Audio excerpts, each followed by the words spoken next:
What's going on, podcasters and YouTubers? This is Hav here, one of your hosts from The Real Fan Review. Today with me, we got my brother, your brother, B. Bonjour. Yeah. We got our man in the chair, Al. How's it going, everybody? Yes, and to all, fallen soldiers on a Memorial Day weekend, man, we salute them. We thank them for giving us our freedoms and for all that they do to protect us and give us this country that we have. So thank you, So don't forget what Memorial Day is, people. So this week, ladies and gentlemen, we will be talking about many, many things. The three of us actually got to go to the movie theaters this week. Yeah. So we can tell you our experiences about the movie theater this week. We also saw an Escape Room Part 2 trailer to the surprising first Escape Room that was actually pretty good. We got rumors of all the villains that are in Spider-Man No Way Home, which sounds very interesting. So we'll get to more details in there. We have a Dark Knight Rises. I guess Christopher Nolan and Zack Snyder had a little conversation out there talking about what they were trying to do originally, which is pretty interesting since we're such Dark Knight fans and Christopher Nolan Batman fans. And we got those June movies, and we have some reviews for movies for you today as well, because we got to see some movies this week. So let's go right into the first thing we're going to talk about today is our experiences going back to the movie theaters after all this time with COVID and everything like that. It took up until this point, which was May, and it's been a long time. It was weird to be back. But I wanted to get your guys' take on how you felt going back to the theaters and also your feelings on how they handled, pretty much the movie theater settings for the COVID-19 restrictions and safety protocols and things like that. So, B, I know you and we went to go see A Quiet Place Part 2 on Thursday. Amazing. Amazing. So just what's your takes? Like, how did it feel going back to the theaters for you, man? It was kind of weird because I didn't know what to expect, like walking into the movie theater itself. So like I walked in and I was waiting for you to get there and like nobody else was walking in. And I'm like, it's just us. Like, all right. So it was really empty, and it wasn't like, this was opening night for Quiet Place, right? When we went to see it. So, to like not have like the hustle and bustle and the energy of like a crowd or an audience of people was kind of weird.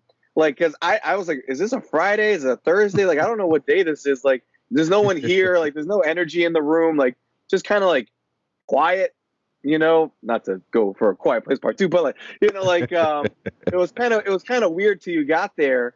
And then when we got to the theater, and this is where I start to have like my qualms about things and how people handle things. Like, you get the whole 35% capacity. And I'm like, oh, like 35% capacity is not a lot of people. But then they take you and you put you in a small theater. And you're like, oh, well, it's not a lot of people when there's only, there's 20 seats in this theater and there's 10 people in it. Like, so that was kind of weird. Like, I remember walking, I'm like, what the hell? It's like, there's like 10 seats in this whole theater and there's 7 people in this room. So that was kind of weird. And then sitting down in our seats, initially my seat was directly next to somebody I didn't know. And they didn't have their mask on. I was kind of like staring at them the whole time. I'm like, bro, I don't know you. I don't know you. I'm like inching away kind of a thing. Yeah, I had told you to move over. Yeah, I finally moved over. And then I kept my mask on the entire movie just because I was still a little unsure. I think we even had food, like we had a milkshake and you had mozzarella sticks. And I slurped that milkshake down so fast just to get my mask back on. But in the actual enjoyment of the movie, I did feel happy to be back watching a movie. It was very nice that, I don't know if they do this in all the movies, but John Krasinski, came in a quick video clip to thank everybody for coming to see the movie. And, while it is a pictureless video type of thing, he's talking to nobody, assuming it's us kind of a thing. It was a nice sentiment and it was really cool. I think my only gripes about the experience was that because of ventilation and such, they had to keep the door open to the theater, which means that the door to the other theaters were also open. So at certain times, I was hearing sounds from other movies, and I was getting a little confused about whether this was coming from our movie or not.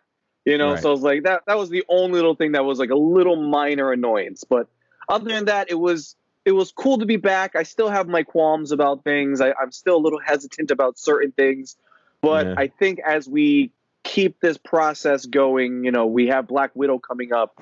As this process keeps going, I think we may find ways for ourselves to be more comfortable in the theater. Gotcha. Yeah, I mean, kind of jumping off of where you came from. I mean, like I said, you and I went to go see A Quiet Place Part 2 on Thursday, so we went to the same theater, had the same experience. I remember parking the car and no problems finding parking. And when I walked into the theater, there was no one with me, and there was no one in the lobby. And then for our theater, specific theaters, we're not going to name any names because I'm about to go crazy on them. But, we went up the escalator to go to the main lobby where the popcorn is, the restaurant ordering food is, and stuff like that. And I remember ordering the food and just being there. It was just basically you and I. We were there just waiting. I think one other person came by, and that was it. So I thought it was going to be completely empty. Then go figure, we go to our seats at the theater, and like Brandon said, it is 35% capacity, but from I guess a normal room, because in the theater it was completely full, right? Oh, wow. There was the front row was completely taken up. Then it was our row, but it was far away from each other. The front row, and then our row, and then there was a row behind us. But then our row was completely full. Had Al came, because I bought 3 tickets, had Al or Sanjay had came with us, we would have been a complete full row next to that person without a mask, and I wasn't really too happy with that. So it kind of worked out that either Al and Sanjay didn't come. Then me and Brandon got to move over and sit towards the edge, have a space between us, between the other person, and that was the one thing where I got like, this is weird. I get the people in front of us are really far away, but the person right next to me, I thought they were supposed to block it off by groups. They gave you an opportunity to buy 1 or 2 tickets, but then it's supposed to cross off anybody else sitting from next to you. But there goes somebody next to me. So either that person wasn't supposed to be sitting there, or they sold those seats. You know what I mean? So it's I'm not sure which one it is. But then if that's the case, they should have someone coming in there saying, hey, there's too many people in that row. Can I see your tickets or something? Just to be on the safe side. You know what I mean? Look, me and B are vaccinated, so it's not like we're going to be in danger or anything. But we have other people that we speak to, see, deal with on a regular basis that may not be vaccinated. So we want to be as safe as possible as well. Because I think Al said it greatly one time as well, which is I don't want to be the reason somebody else gets it. You know what I mean? So that was my one beef. But then luckily for me, I got spoiled this weekend. I went to go see Spiral with Al. And I got to tell you guys, that was a completely different experience. That lobby was actually jumping. So, but this was a different theater. That lobby was actually pretty full. But where we sat, we were separate. We were separate from everybody. The distance between us and the people in front of us and behind us was good. No one sitting to the right of me. No one sitting to the left of Al. It was pretty awesome. It was pretty good, and I felt comfortable being there. So I think until I feel more comfortable, this will be the theater that I go to for the next couple of months, and that's pretty much it there. Now, Al, how about yourself? How did it feel being back in the theaters, and also your feelings on the COVID regulations they had there?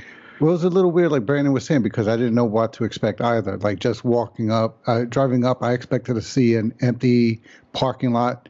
We had to park, for what I was expecting, a relative distance from the theater.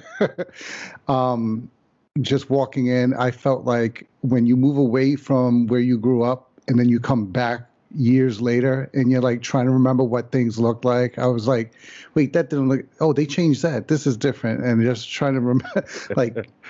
You would have thought it'd been years since we'd been to a movie theater the way I was looking around. But but like you said, it was great going into the lobby, seeing that, people there waiting online to get their concessions, and seeing the way that, they had the people, keeping a distance. Everything wasn't open. So, they had only certain sections of the lobby being used. The arcade was closed, which sucks, but still, understandable. Right. And then when we went to the theater, to your point, you had the seats sectioned off and you were able to sit down, and the theater that we went to has those recliners. So sitting back down in that recliner, just watching the theater, as soon as the previews even just came on, I was like, oh yeah, this is how you're supposed to watch a movie. Just hearing that surround sound kick in and seeing the large screen, and forget it. I mean, the first preview I think they put on was for Conjuring 3. And I Yeah. was, I was ready to watch it at home on TV, and I was like, I don't know, man. This preview, just hearing it on this surround sound, I may have to try this again. So, Yeah. and then just the movie, I mean, I'm sure we'll get into the movie a little bit, but Yeah. like just that part of the experience, I think added to the enjoyment of the movie because there wasn't much to. So I think Brandon warned us. so I think just the overall experience of being there, I think gave it that what's it called, that emerald coating that made it seem a lot better than it was. But yeah, kid, it was great being back in the theater again for the first time. Yeah, man. Absolutely, man. So I mean, look, this at least this is give us an encouragement to go back. I have those that AMC freaking pass thing that gives us 3 movies per week that I want to get back to. So let's see if it happens sometime soon, but I'm not there yet. We'll see. Yeah. We'll see. But yeah, man, let's get back into the movie news now. And one of the first things that I wanted to talk about today as far as movie news goes is that we got a trailer for a movie called Escape Room 2 Tournament of Champions. Now, I don't know if any of you guys seen Escape Room Part 1. I happened to catch it, and I got to tell you, I was pleasantly surprised by that movie. I thought it was fantastic. And then I got to tell you, this trailer completely sold me to seeing Escape Room Part 2. Now, Al, I know you saw Escape Room Part 1, man. Yeah. What do you think of this the trailer? Yeah, no, it looked good because the first one, like you said, the first one was good. Like I saw it. I had no idea what the movie was about. The preview just looked like a good preview. So I said, all right, let me check it out. And it was a good movie. And now to find out that this is like a series of events that have gone on, other people have gone through this, and now they're pitting them all against each other. Yeah, I'm in on that because I've never done an escape room. I've always wanted to. But the way they do this movie, and it's supposedly, I guess it's all the people that have survived prior escape rooms. Well, I don't know if spoiler alert. Yeah, they actually have to survive these rooms. But yeah, no, it looks like a good one. I definitely want to catch this. And like again, based on the movie theater experience, I may want to catch this one in the theater. Absolutely. And Brandon, man, I don't think you saw Part 1 of Escape Room, right? No, I didn't. All right. So besides the cheesy line of, is this a tournament of champions? What'd you think of the trailer there for Part 2? Does it get you wanting to see Part 1? I actually, I already looked up Part 1 and I'm trying to see it myself now. It's funny because I had no context behind this trailer. And my assumption was that I had missed 5 movies of this before because there was 5 different winners. And I'm like, wait, there's 5 movies of Escape Room? I'm like, when the hell did this happen? Like, I didn't even know there was one. Like, I was like, what the hell did I miss? But it looks cool. It looks fun. I love the concept of escape rooms in general. So, having a movie that, takes the corny concept of it and makes it something interesting. I'm interested in seeing more of it. Mm-hmm. So I can't wait for that. I'm going to see the first one, I think, in the next couple of days. Yeah, absolutely, man. You got to let me know what you think when you see it, Brandon. I'm telling you, it's a good one. It's definitely a good one. Yeah, man. And then as far as other news goes, a big rumor going around right now for a big movie coming out, Spider-Man No Way Home in December. There's rumors going on right now that the theme of the movie is basically going to be, we're going to have the Amazing Spider-Man, which is the Andrew Garfield villains, which are the Lizard, Electro, and I believe Rhino as well, with the Tobey Maguire original Spider-Man. They're going to have Green Goblin, Doc Ock, and the Sandman. So that's kind of a crazy thought of a crazy way of getting the Sinister Six movie that we were trying to get. But it seems kind of crazy to have those 6 villains in this movie, all past villains, coming into this world somehow, some way. I think it's going to be some crazy shit. And I think there's rumors of a trailer coming out on June 1st, which is Tom Holland's birthday, which is tomorrow, unfortunately, on a Tuesday. So if it does come out, people, we'll talk about it next week. Yeah. But Brandon, what's your thoughts, man? The possibility of seeing the old villains from 5 of the older movies there, and seeing them come to Tom Holland this year. I think, if there was a smart way, if this is the route they're doing it, I think this is one of the smartest ways of getting a Sinister Six on screen without having any lead-up movies or having like a huge explanation movie kind of a thing to lead into this movie, because we've seen in the past whenever they try to do big movies with multiple villains. I mean, let's talk about the whole MCU in general. It took multiple glimpses of Thanos over 10 years to actually get Thanos, you know?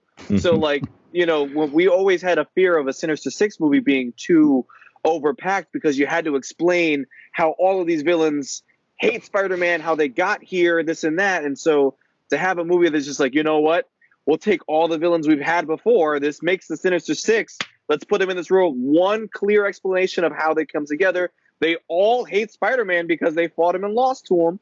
And so now let's kill this Spider-Man. So like, I think it's a great idea to work with, especially given circumstances. After playing the Spider-Man PS4 game and having the Sinister Six assemble over the span of, an hour worth of game, and it kind of just makes sense. I find that was a great way to do it. So if they introduce them this way, it's another great way of doing it.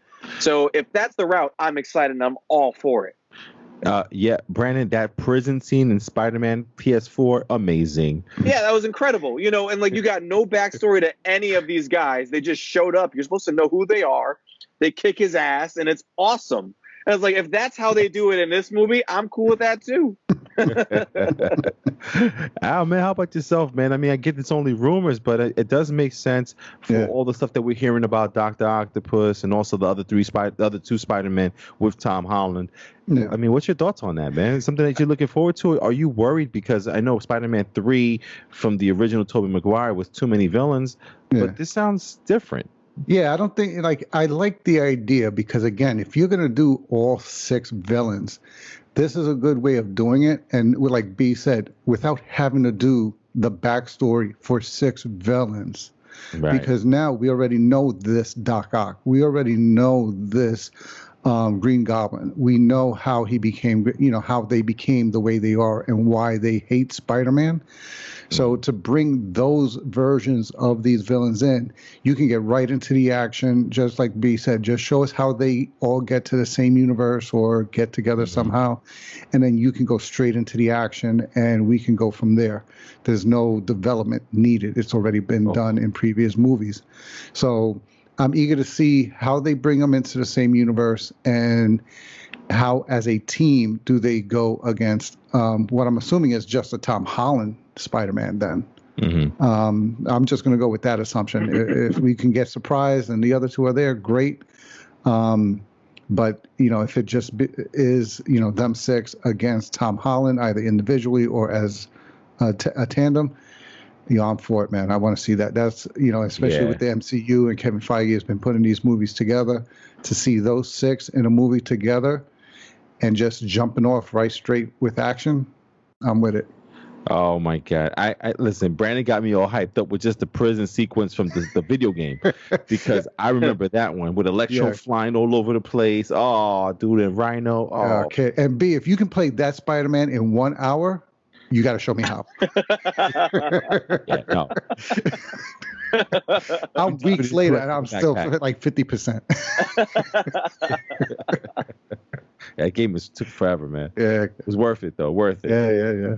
Oh man, and in Spider-Man news also, man, this is kind of crazy, which is Aaron Taylor Johnson, our old Quicksilver there from the MCU. He's got casted as Kraven the Hunter from Spider-Man, but in his own standalone movie, kind of like Venom and how they're doing Morbius right now. And to be honest with you, I kind of saw some other actors more for the role of Kraven. I saw Manganiello, our Deathstroke, him more of a person to see Kraven the Hunter, even some other actors as well. But to see Aaron Taylor Johnson get the role, it's kind of crazy. But I'm also not sure why we need a Kraven the Hunter movie. I get that in the comic books, I think he's supposed to be some form of like anti-hero, like most of these comic book heroes are now. But I'm not sure, man. I mean, Al, did you hear about this news and what do you think? Yeah. I think my take was, like you said, the fact that they have a Morbius movie coming out, and now you're doing a Kraven. And then today I heard something that the Sony exec or a Sony CEO, somebody from Sony, is hinting that Spider-Man is coming back to the Sony So I'm wondering if in some way they're playing the long game of, okay, let's do a standalone Morbius movie. Let's do a standalone Kraven movie. Next, we'll hear that there's going to be a standalone, some other movie, either Green Goblin or somebody in the Sony universe, Right. where you're getting their full backstory, their full history. And then we're going to get a combo, Venom, Carnage, these guys, and then with Spider-Man coming in and having that kind of an ensemble movie on the Sony side. Yeah. So it'll be interesting if that's how the route they're going. It'll be interesting to see what Sony can do with it because they've had good Spider-Man movies, but nothing on the level that MCU has been putting together. Through Marvel. So, that's my take. Kind of like, especially if you're doing standalone movies for the villains, unless you're going to keep making them an anti-hero like they seem to do with Venom, why do you keep making these villain standalone movies? Yeah. And I always feel like if you're going to make a villain movie, make them the bad guy. Look to the Joker. Let's delve into the mind frame of these villains as to why they're villains, rather than they're all kind of heroes. Yeah. I'm not with all that shit, but I'd rather have Venom be the super bad Venom, and but I get the whole Carnage versus Venom thing, but that's for another day. But how about you, B? What'd you think about Aaron Taylor Johnson getting this role as Kraven? I like Aaron Taylor Johnson. Like, I think he's a great actor, from seeing him in Kick-Ass and kind of having him involved into other roles, especially in Godzilla. I like him as an actor. I agree with you. I can see other actors in the role, but, he's got some good acting chops. He might provide, a believable character for Kraven. But I agree with you to the point where, like, I'm not really down with all these Spider-Man Rogue kind of movies. It's just kind of weird to me. Like, I understand, like, they have the intellectual property and they know that the universe is a capital building based property, but like when they announced Morbius, I wasn't so psyched about it because while Morbius does play the anti-hero in the comics, it took a while to get there. It wasn't really a big name enough for me to care. And so I'm not super pumped about the Morbius movie. It even looks like it's just gonna kind of be okay at best. So like when they announced Kraven, it's one of those other things. Like, Kraven did do an anti-hero type thing, in the '90s cartoon of Spider-Man, which is a really great cartoon, has a really great storyline for Kraven where his wife like had to go through things kind of like Mr. Freeze in a sense.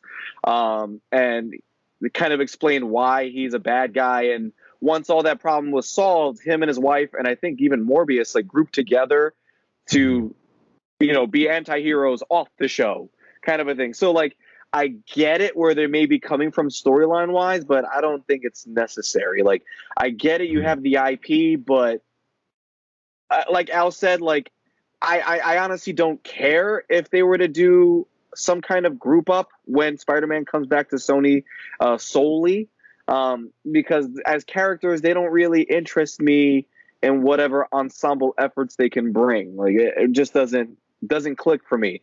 Like a symbiote-based movie like Spider-Man and Venom alone is a great IP to work with, but like Spider-Man with Morbius and Kraven, that just doesn't sound fun, So I don't know where they're heading with this. I hope the movie's good, as I hope for all movies. But I'm not on the care factor for this one yet.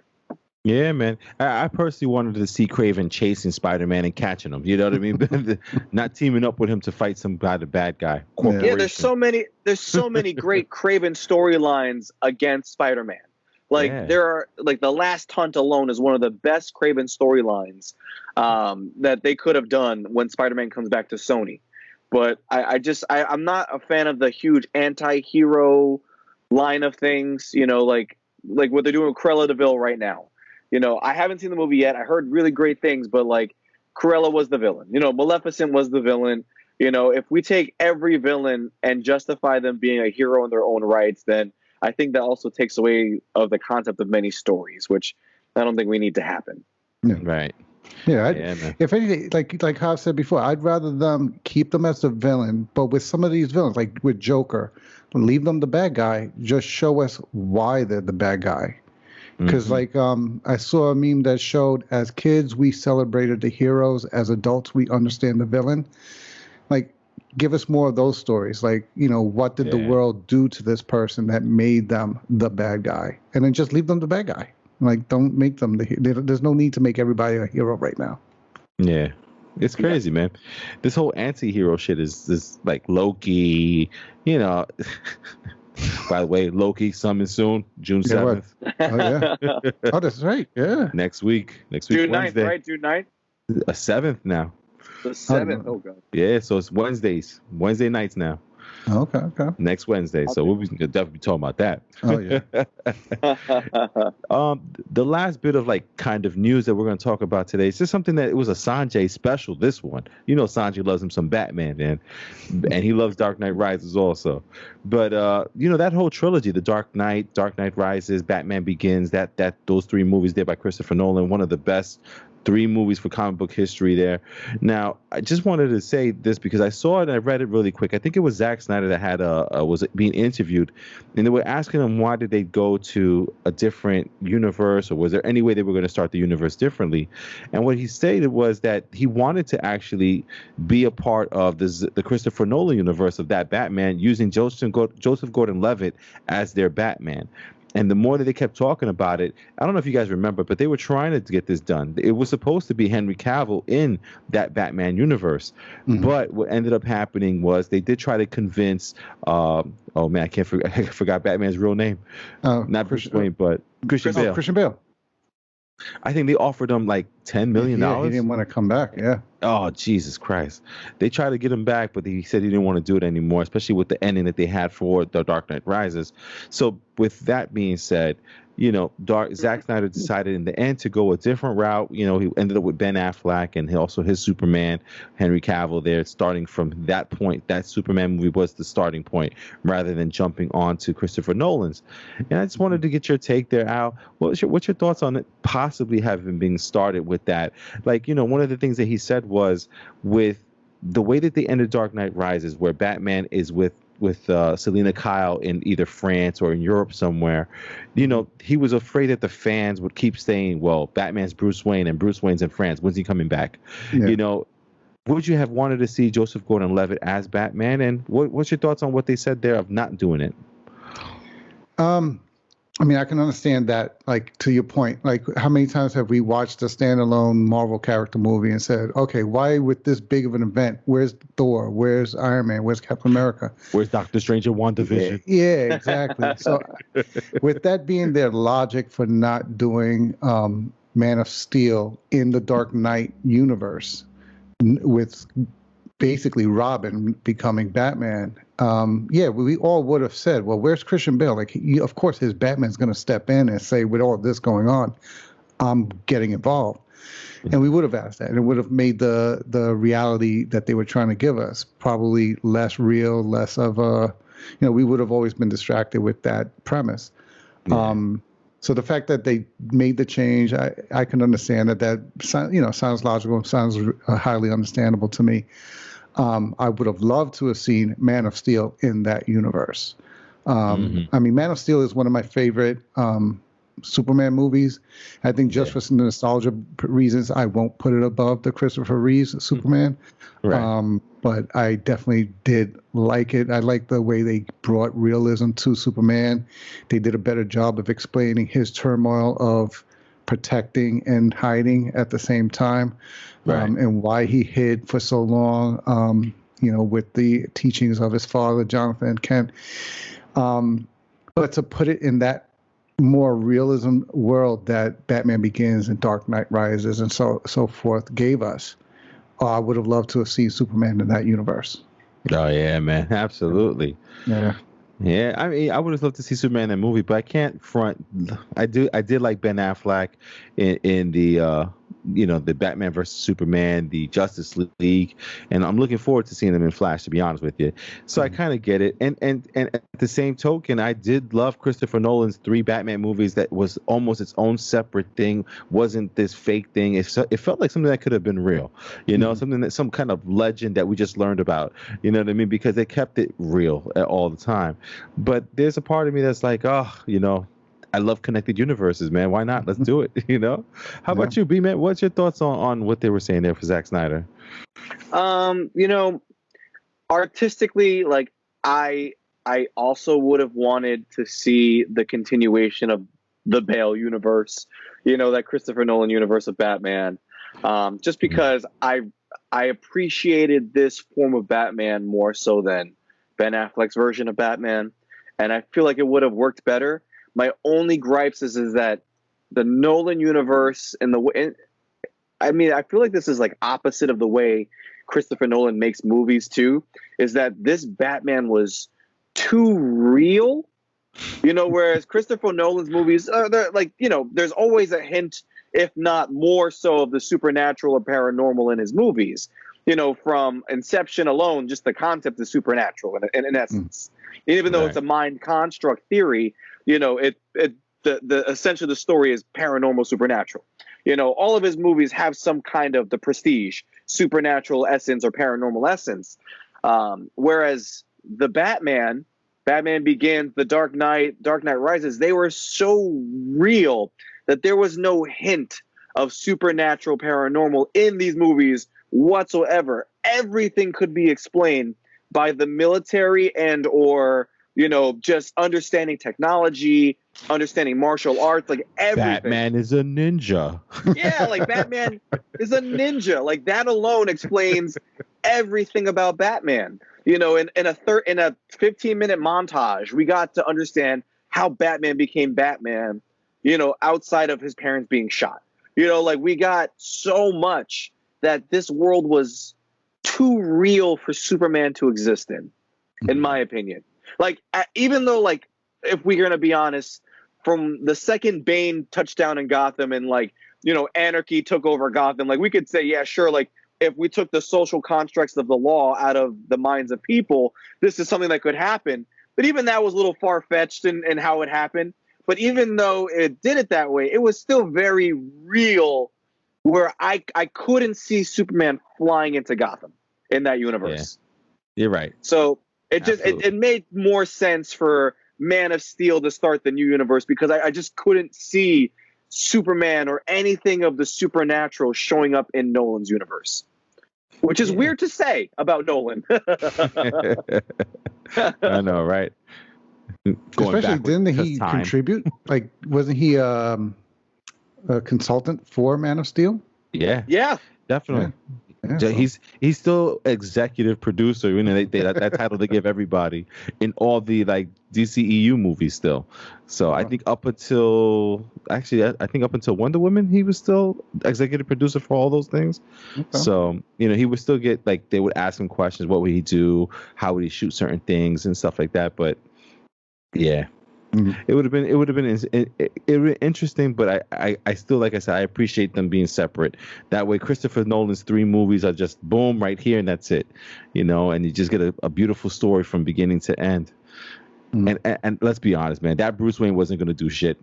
He was broken. Man. They broke his leg. Dude, he looked so old in the beginning of Dark Knight Rises.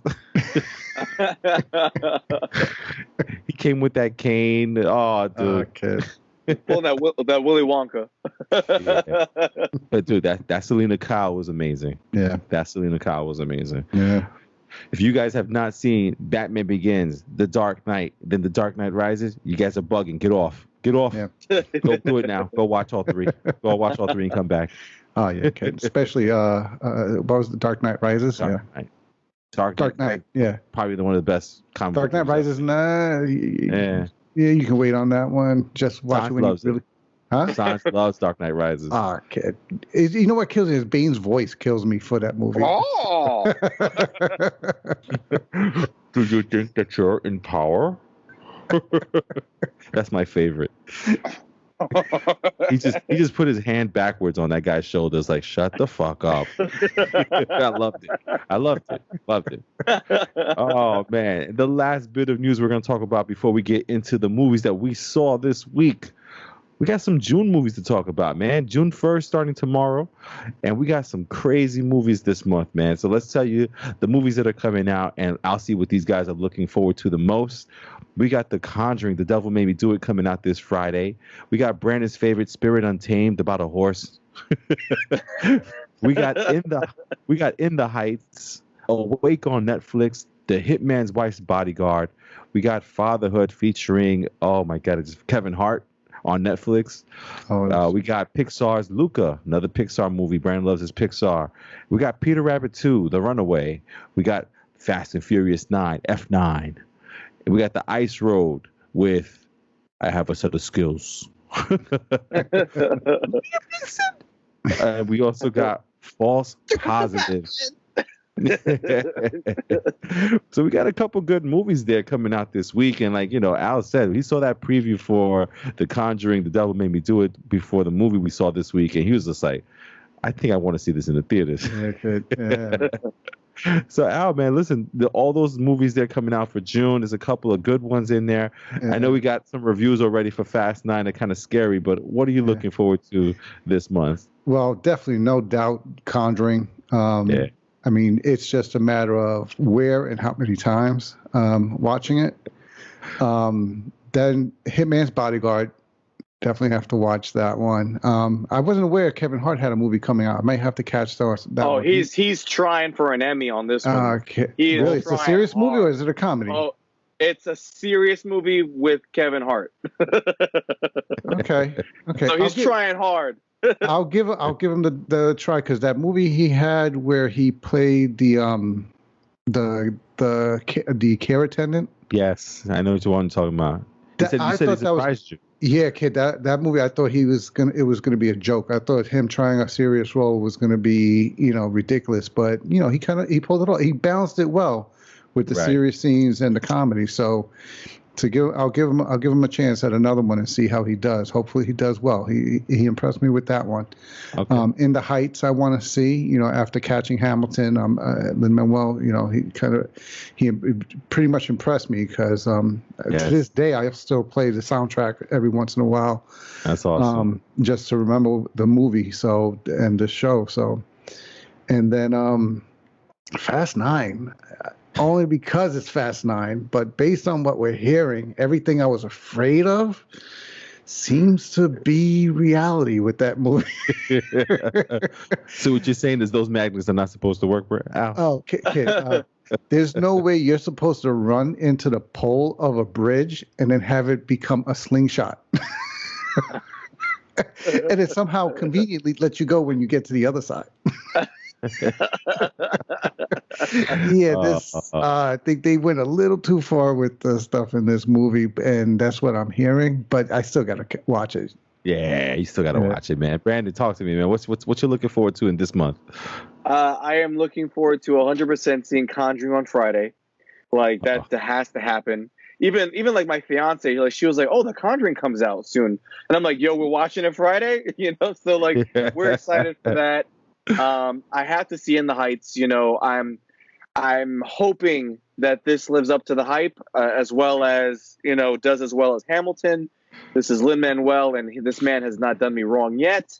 So I pray. I also pray that these two movies break my HBO curse, because I'll be honest with you, fellas, I saw Those Who Wish Me Dead, and it was okay. It wasn't great. All right. Right? Okay. But that still falls on the HBO line of being just okay. Yes, okay. Like, it was a good movie, and it was just like, I agree with you guys. It was missing something that would make it better than okay. It would make it good. But I was like, just okay. So yeah, for me, it was good, not great. But you said okay, not good. So I'm hoping that The Conjuring breaks this HBO curse of what's going on for me, as well as In the Heights, because both of those are coming out for HBO Max. So I'm hoping those two are great. It's between F9 and Luca. Like, I love my Pixar, so I'm very excited to see this Italian tale of sea monsters that Luca is. And then F9, because I don't know if you guys are aware, but these reviews are the same reviews that Fast and Furious has gotten since the second one. So nothing has changed. Yeah, man. Listen, some of these reviews, because a lot of these movies already got reviewed, and there's good things coming out. We got regarding The Conjuring, The Devil Made Me Do It's getting good reviews. In the Heights is getting fantastic reviews. F9 is getting killed out there, people. Yeah, man. And then The Hitman's Bodyguard is also getting some fair good reviews too. So I mean, I'm looking forward to those movies there. In the Heights, The Conjuring, Hitman's Bodyguard, Pixar's Luca. I'm looking into because Brandon sold Pixar to me, and Soul did also. Watching Soul last year on Christmas time, that was amazing to see Soul. So I'm looking forward to Pixar, and also the fatherhood one. I'm interested in that. You know what I mean? As a father, you look forward to something that you can kind of relate to in the movie. So that's going to be awesome. And one thing I didn't mention on there because it's not a movie, we already mentioned it once already in the show, is that Loki, man, June 7th. I just can't wait to see that this month as well. But as far as those movies goes, looks like a lot of hits this year. I have a good feeling about In the Heights though. Just like I was saying regarding like Lin-Manuel, can't do wrong. That guy is so talented. He did the music to Moana with The Rock, and I can't. I'm looking forward to seeing what this movie's all about, and it's got great reviews so far. So I'm looking forward to that there. Mm-hmm. So yeah, man, listen, that's going to be the news section for us this week, guys. What are you looking forward to in June? You heard all those movies that are coming out. What are you looking forward to seeing, and what do you can't wait to see?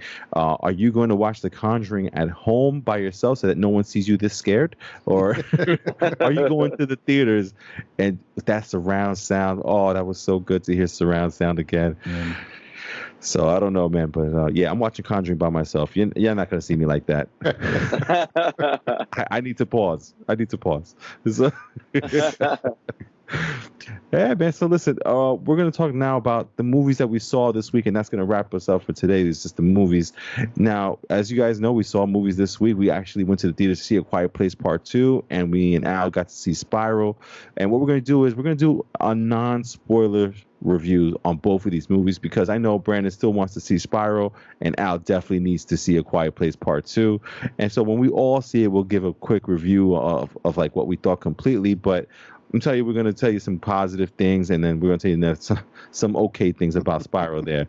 So, I mean, Brandon, let's lead it off together, man. We saw A Quiet Place Part 2. From my standpoint, that movie was phenomenal. I can't say it was better than the first one, but I'll tell you what, it was not worse than the first one at all in any way. It felt like it's just a continuation of a great movie. The opening is amazing. The rest of the movie is amazing. Brandon, tell me how many minutes you did that movie feel like? To be honest, it felt so quick. It all, John Krasinski in his directorial kind of style has a really good job of pulling you into the movie and not just having you anxious of like jump scares or anything like that, but just pulling you into like seeing what can we do next. I know I'm following this character, but how am I helping? It makes the whole journey so quick. And the movie is what, an hour and a half, maybe almost 2 hours. And I felt like we were there for 30 minutes. It pulls you in, literally pulls you in to the story from the get-go. And he has just a good job of not just pulling you in, but keeping you there, where you feel like you're involved, where you feel like you're watching it firsthand. And then as the scenes even transition, you're like, oh, shit, I'm in this situation now. You feel like you're a part of it the entire time. Yeah, man. It felt like there was no passage of time. You were watching time as it was happening. And it just, again, the opening was incredible. And then it goes into the real story. And it just goes. And there's so many different moments where you're clutching with your nails into the freaking seats. You're not moving. You're not making a sound. You're not eating. You're not drinking, because you're like, what the hell is going to happen next? It's just insane, man. And Al, I can't wait for you to see that movie, man. It's so good. I'm almost ready to see that shit again for the second time. You know, if I could tell anyone about this movie, I'm going to tell you guys, you need to see A Quiet Place Part 2, especially if you saw Part 1. And if you didn't see Part 1, go see Part 1 before you see Part 2, and you're going to be just as surprised as I was at how good this movie was. So well written, so well directed, so well everything. The acting, the things that happen in the movie are just so interesting and crazy. And it's just, I was blown away, man. Brandon, how about you, man? I would say you need to see it. You know, truth of the matter is, like you said before, while it's not as good as the first one, only in the aspect is that you already saw the first one. You know what's happening in essence, so it's not going to take you by surprise anymore. And that's the only negative thing I can say. You know, like, you know, you still get the jump scares, you still get surprised by all these elements.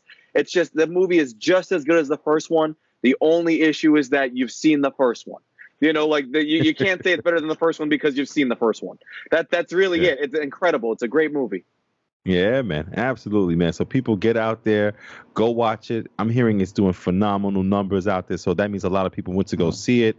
And like Brandon had mentioned in the beginning of the podcast, and we were talking about our experiences in the theater, you know, John Krasinski talking to the fans of the crowds at the theaters, just thanking them for going, was touching. It really was, because you could tell he meant it. He was definitely sincere about it. It wasn't like this, like, oh, just an actor talking to the screen. It felt like he was talking to the people, saying, this is the only way you can experience this movie, with the surround sound, the big screen.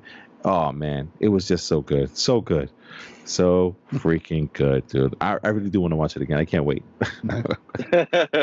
Can't wait, man. Al, when you're ready to go, please let me know. Oh, man. And then, Al, man, you and I got to see Spiral last night. That was pretty awesome. It was awesome going to the theaters with you. The movie itself, Al, I'll let you lead first, man. What was your thoughts on the movie there with Spiral? Non-spoiler. Non-spoiler. It was a good effort by Chris Rock. I won't say he consistently landed it, but I can see where he was trying to go. You know, I can see what he was trying to do. Samuel L. Jackson, like I said, he plays himself in every role. And, you know, he did the same thing here. I like the way they took it in regards to the Saw series. You know, they make reference, they throw, you know, references back to the original events of the Saw series. But, and they explain it in a way that makes sense for what's happening in this movie. So I like the way they do that. There's not that back and forth like we used to see in the other movies where you didn't know when everything was happening. This movie takes place in its own timeline and lets you know that right from the beginning.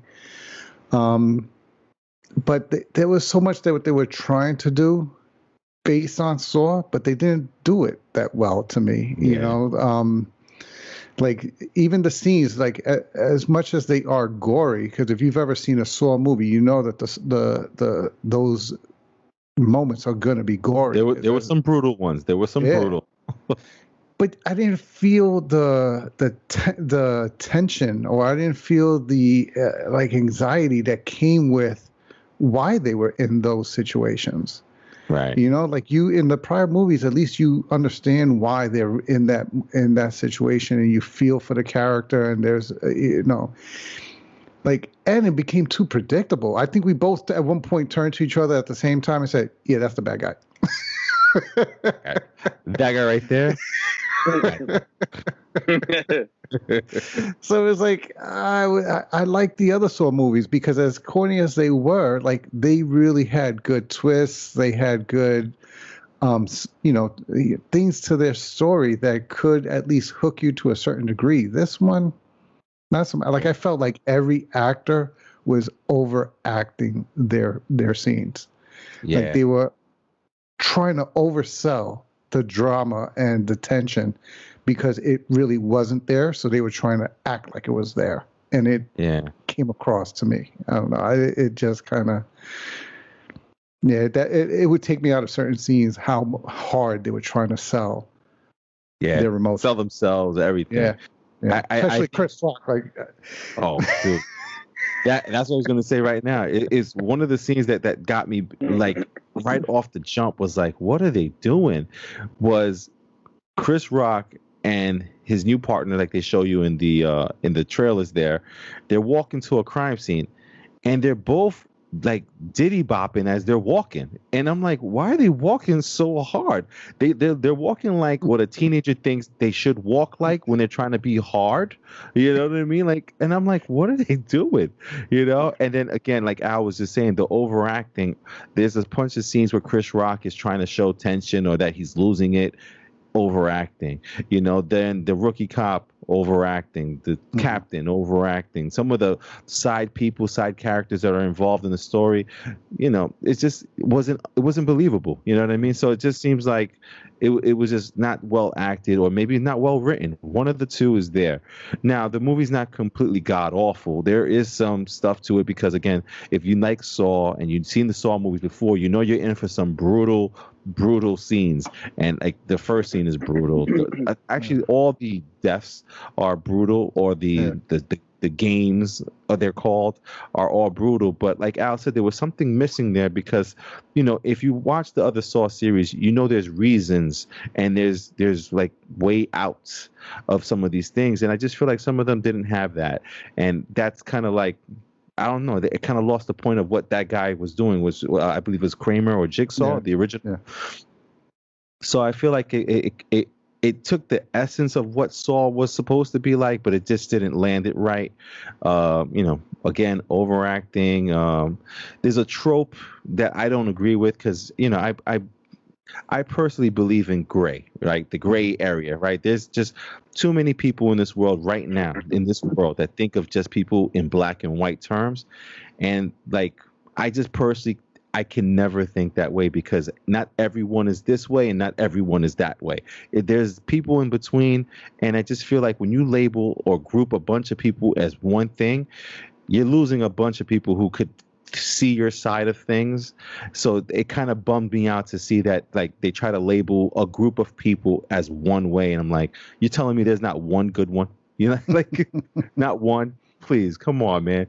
You know, and of course, it could be because of where, like, I have friends and I have family members, and I almost became a police officer also, where you start to think about these things. You're like, come on, man, not everybody, you know. Like, so it's just, you know, maybe one of those things that took me out of it. But honestly, if I had to rank this, I would say you should not rush to see it. You can wait for this to come out on VOD, on demand. I wouldn't go rush to go see it right away. I would tell you to go rush to go see goddamn Quiet Place Part 2.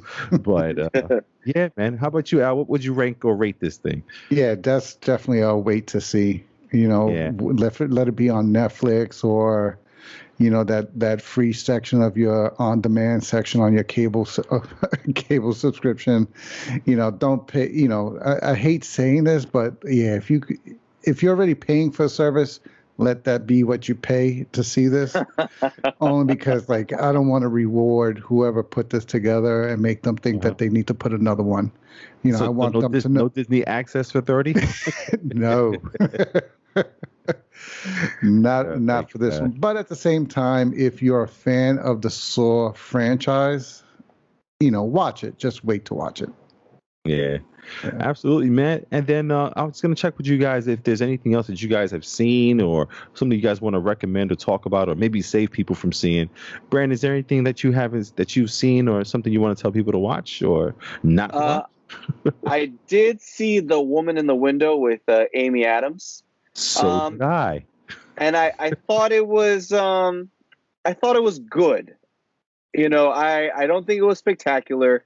I like the general story behind it. You know, it leads down a lot of kind of mental health tropes. And the big twist happens with an hour left of the movie for them to be another twist towards the end of the movie. So like, it was very interesting on how they kind of worked that in there. Like, you start to sense at the beginning of the movie that there's something not generally right with Amy Adams' character, you know, and you start to get bits and pieces here and there, and she has support from her husband or ex-husband, whoever he may be, and then, you know, you start to see support from other people, and then you get to see how all of that changes as the movie goes on, which leads to the first twist.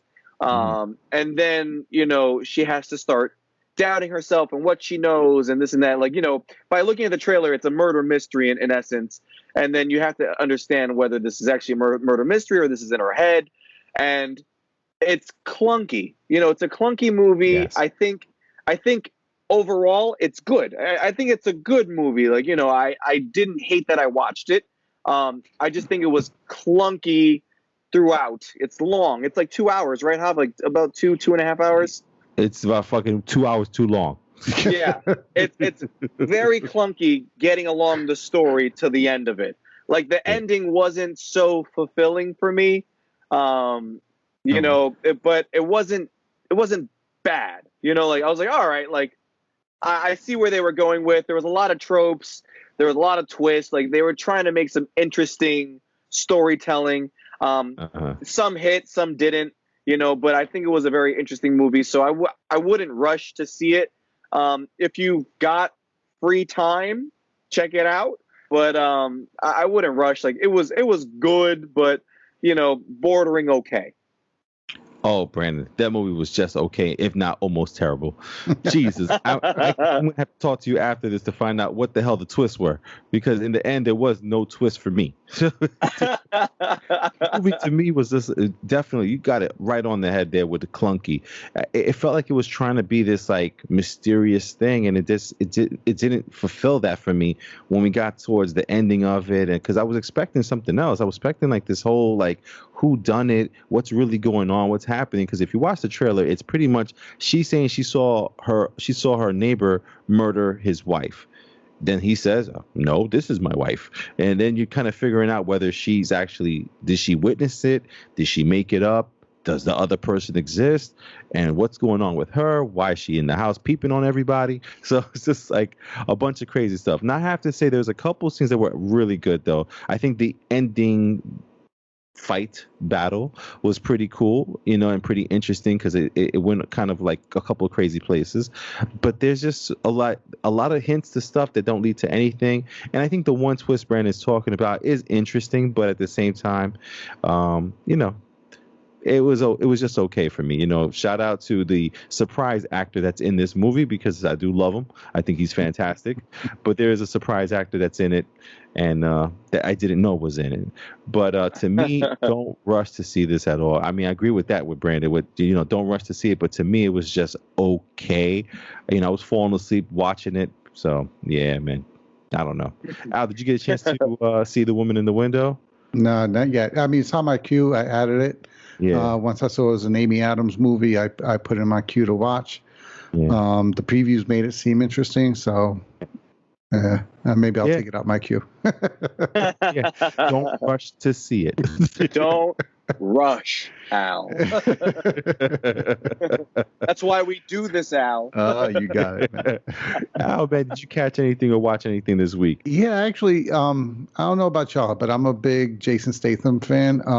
I like his movies, so I actually rented Wrath of Man on my VOD. Now I really want to see. That's a Guy Ritchie movie, right? Yeah. It actually, surprisingly, that was the best part of the movie for me, was the way it told the story, because I like the way Guy Ritchie does it sometimes. Right. But this movie had so much, in terms of potential, it had it. It just, in my opinion, doesn't really land a lot of it. Like, as much of an action star as Jason Statham is, the most action was shown in the preview. Like, so, you know, you don't see a lot of his, you know, he's known for fighting. You don't have him fight anybody. You know, he's a good action star, but it was more like they tried to show, there was a lot of him brooding and a lot of him showing, you know, mean face and so forth. But the potential of what could have been there, because you have, the preview shows that there's an event with an armed car robbery, and then him trying to find who killed his son.